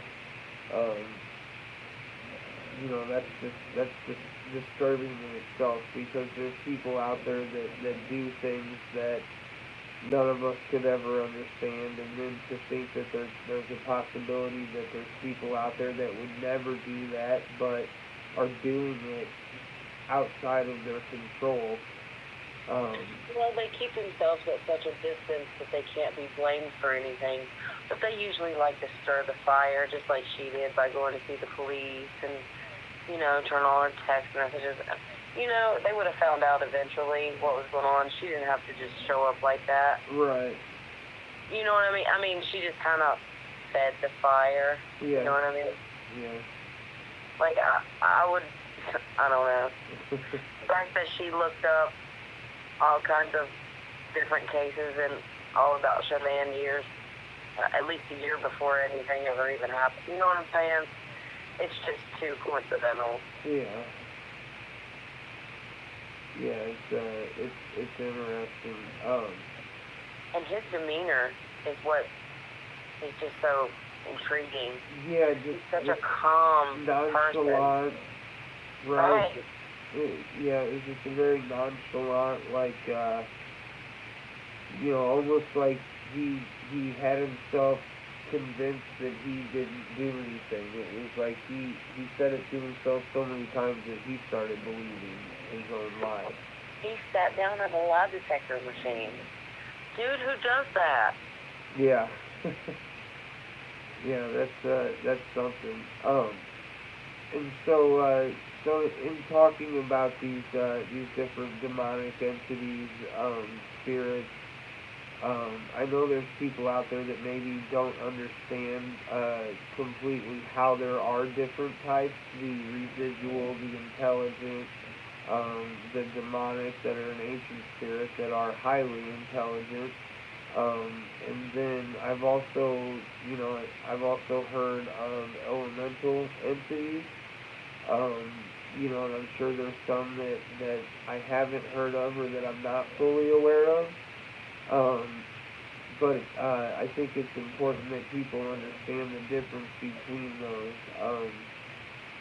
So if you want to, in your own words, kind of help so people understand, and I'll kind of start with residual because that's something that's kind of easy on my end to explain.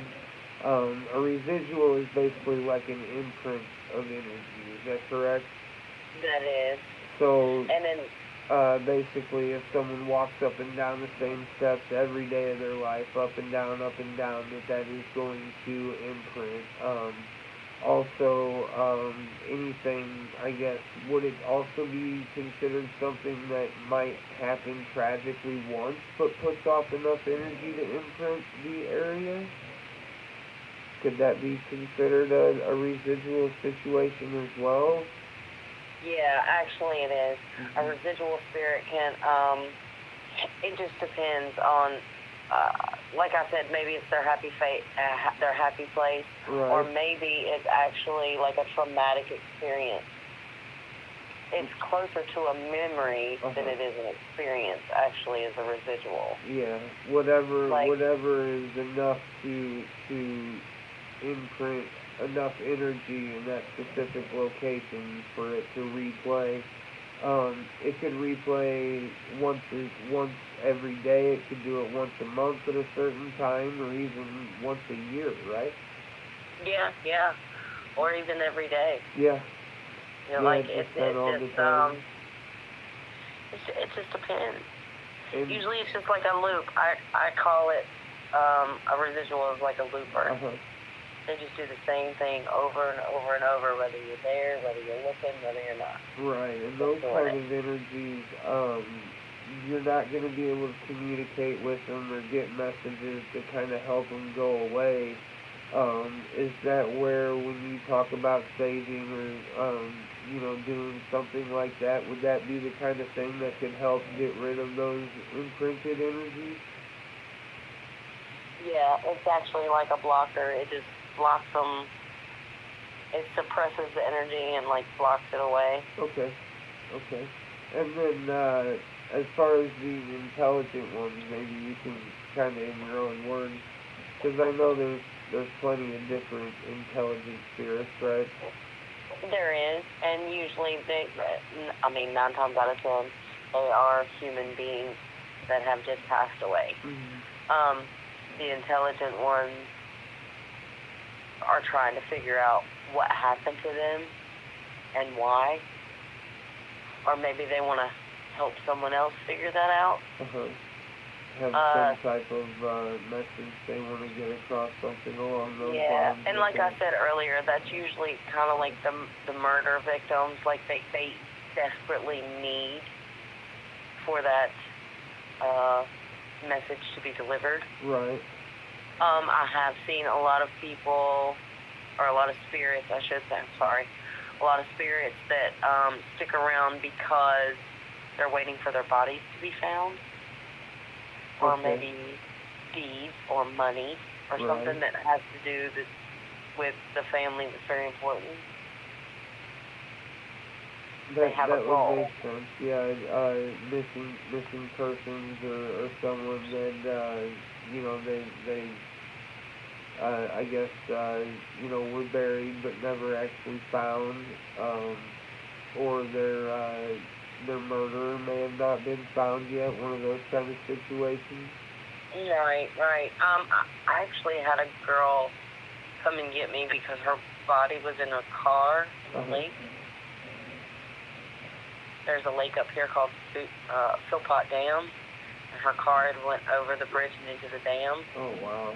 And she was just kind of trying to get someone to find her. Were you able to contact anyone to do that, or were you able to make any moves to help, or what did you tell her? Actually, my brother did not believe me, so he put on his scuba gear and he dove into the reservoir, highly illegal, This is allegedly. Actually, it happened. Okay, allegedly. But yeah, he went down there and he saw the car and he brought the license plate up, so we called the police. Oh wow. Yeah. Wow. You know, that's a good example of how your ability brought someone closure, not just that person, but that person's family too. Well, honestly, when I was a child, I wanted to work for the police department, but they don't hire psychics. Yeah. Yeah, it's like they might get their help every once in a while, but I don't think they're going to put them on a payroll, right? Yeah, they think we're too expensive. Until they want your help, they'll think until we actually find something that's relevant. Yeah, I've seen some neat guys that are doing scuba diving on YouTube that are helping solve some cold cases like that. So I know that there's quite a few people that end up in waterways that don't get found for quite some time. And you know, some of it could be because the water's fast, others because the resources for a dive team might not be in that county or in that area. And so if someone like that, you know, can be found that's in water, that's got to bring some closure to a family that might not have gotten it otherwise. So that's pretty neat. Do you have any experience in the elementals, or what are your? I know, being Wiccan, that you know you do a lot of things with the earth in that, and so are elemental spirits a part of that at all, or is that something that gets spoken about? Elementals are the four guardians of the world: the north, the south, the east, and the west. Right. And so there's, I guess, just the elements, right? Water, wind, earth, fire. There is And the salamander, the self, the elf, and the gnome. A nymph. I'm sorry, my son's trying to tell me it's the nymph and the gnome. Excuse me. So are those? Do you think those are spirits or energies that you or honestly, your son I just or think they're someone would have representations. abilities, or is it what's that?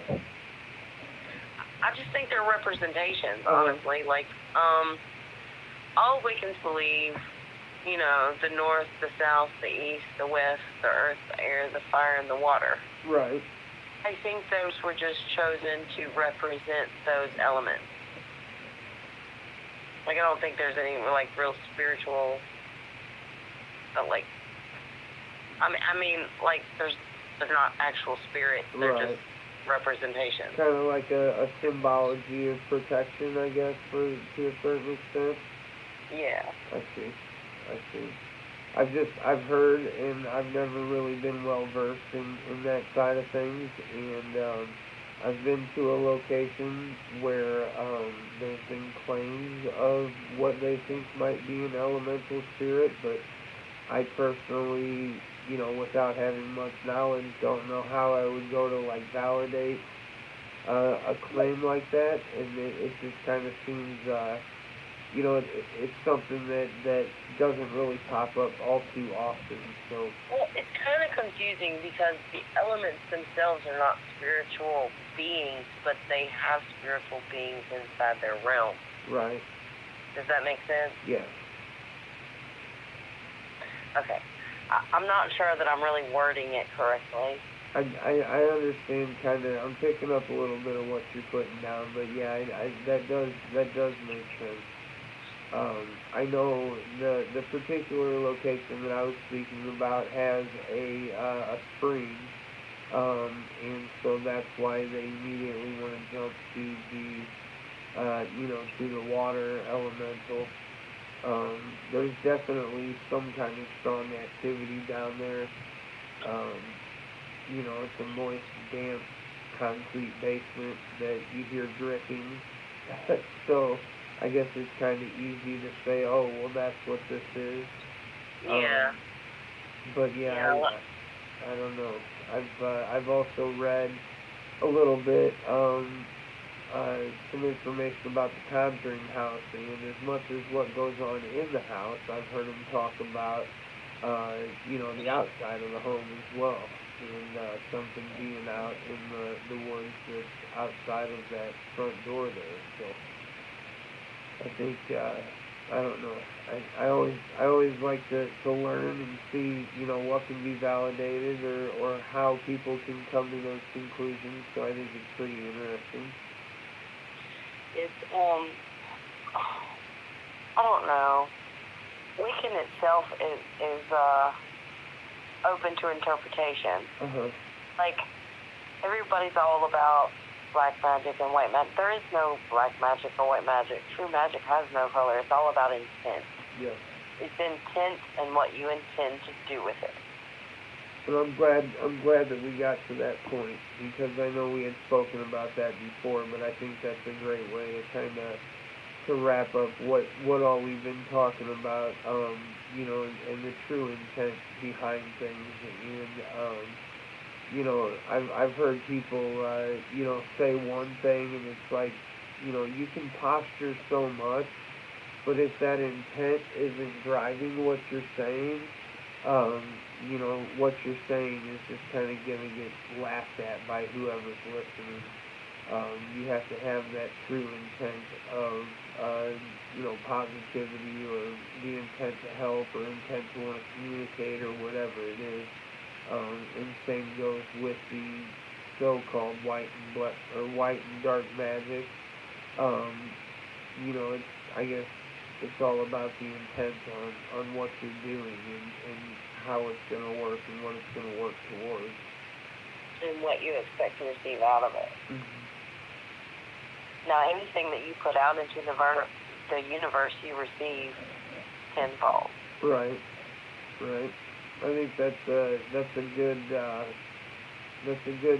thing to say, and I think that it's a good thing to live by too. It's important. Oh yeah.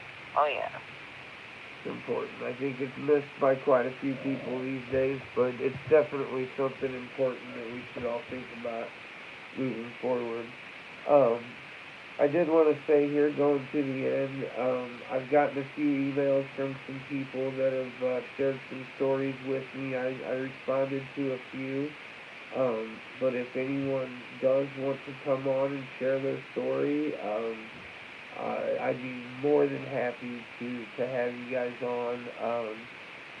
And the email is dinonugget741@gmail.com. That's how we got a hold of Trish here, and we were fortunate enough to have her on and have her tell us a little bit about what she's got going on, and hopefully as we speak to her more behind the scenes, she'll be able to to come in and hopefully help us find some kind of solution for JB, because that's I think that's something that we all really want. It's the ultimate goal here. What's that? I said that's the ultimate goal here. Yep, most definitely. I agree. So, did we miss anything? Did I have anything else? Or? I don't think so, but I can send you my email address, and if anybody wants to get in touch with me, they can touch me with you too. Yeah, that'd be great. I know that. I know the one thing I wanted to finish up with was your abilities and learning to come into them. You were able to pick that up, being that it had happened in generations prior. Do you have any advice to anyone that has these abilities and may not have purposely opened them up, but is kind of in a position of, I don't know if I want this, or this is a big responsibility. How can I do my part to maybe help, but also not let it dictate, my life to a certain extent? I do. The first thing you have to know is that you cannot be scared to explore, to figure things out. And if you are, then you have to set your boundaries up very quickly that you don't want it. And I think if you practice, turning it off, it will just become a thing where you don't hear anymore. But if you do want to explore, You have to be open and willing to explore all aspects of it. You can't let it scare you. And I had a lot of guidance. A lot of people don't. I would be willing to help anybody who needs it with whatever questions they have. That's great. I know that I'm grateful for that offer, and if anyone does want to reach out, you can send me an email. I'd be happy to connect you. Because I think if anyone doesn't have guidance, I think the first thing that they might worry about is, what if I explore this and I happen to welcome the wrong thing in? Because I think that the darker side of everything has become more marketable than the other side.